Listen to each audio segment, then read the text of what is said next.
Hello. Seen your Pizza Hut pictures yet as commercials? No, I haven't actually. Okay, well, we got those. Do you remember that commercial fondly? Um, they wouldn't let me get in the golf cart. Okay. That's what I remember. Are they good photos at least? I can show them to you when we're done if you want. Okay, yeah, please. Joe says you've been itching to call plays. Who do you think you are as a play caller? Is that rhetorical? Who do you think you are?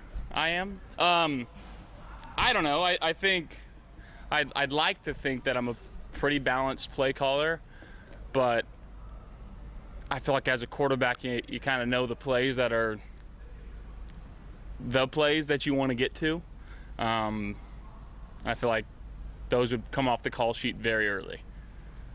So, explosive play caller. So is that what we should expect? Should give the opportunity Thursday? We'll see. I don't know. He talks a big game. He's promised me that the last few years, and it hasn't happened yet. So, we'll see. You didn't play call last preseason for last year? I don't think so. Oh, I thought you did. I could be wrong. I did it in a practice for sure, but I don't remember doing it in a game. Call yourself high risk, high reward. Yeah. How do you plan on managing this pretty extensive gap between end of preseason, even though you're not playing the last game, and the start of the regular season to maintain momentum, being sharp for the World Cup stuff? Yeah, mentally and physically, just staying as ready as I can, taking mental reps during the game. If I do get a chance to call plays, those are plays that I'd like to call and kind of go through in my head before the play actually happens. But during that week and a half, just again, making sure mechanically that I'm where I need to be, physically where I need to be, if it's extra running, if it's extra weightlifting, whatever it is, to get myself in a good spot. But I think it's a much larger gap than what we're used to. It's a few extra days. So just trying to stay in it. You've been through this process so many times, like the lead up to the season. What do you think about the work you guys have put in up to this point? Where is this offense in terms of being ready to start the season? Yeah, we've put in a lot of work. I think we've had a lot of guys in different spots. With Keon and Khalil being out for a little bit, getting those reps with new guys and guys stepping up and making plays during the games, during practices. I feel like we're in a good spot. Obviously, we still want to continue to get better and grow each and every day. But I feel confident that if we did have to play a game tomorrow, guys would be ready to roll. What do you think this team's identity is? It's a beautiful thing about football. We get to figure it out, in a couple weeks. So I don't know if I can tell you exactly what we're going to be on the field yet, but I'll tell you from a locker room standpoint, it's a very tight-knit unit that has a lot of love for each other. In your history or your experience, when does a team come to really know what its identity is? At what point in the season? I think after that third or fourth game, you kind of understand. Typically, those first couple games can, I wouldn't say lie to you, but they can tell a different story than what you actually are. But after that, third, fourth game, you should feel like you're in a good spot and understand what you're good at, what you need to work on, and we're excited to get out there and continue to work and get a chance to put our stuff out in the field. How do you see Joe settle in as head coach?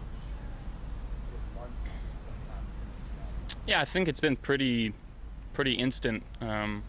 Once he stepped into the role, he became that. He really truly embodied being the head coach and getting to know guys on the defensive side of the ball, the special teams, guys in the front office. Like, you have to wear a lot of hats as a head coach, and I think he's been doing a great job of handling everything.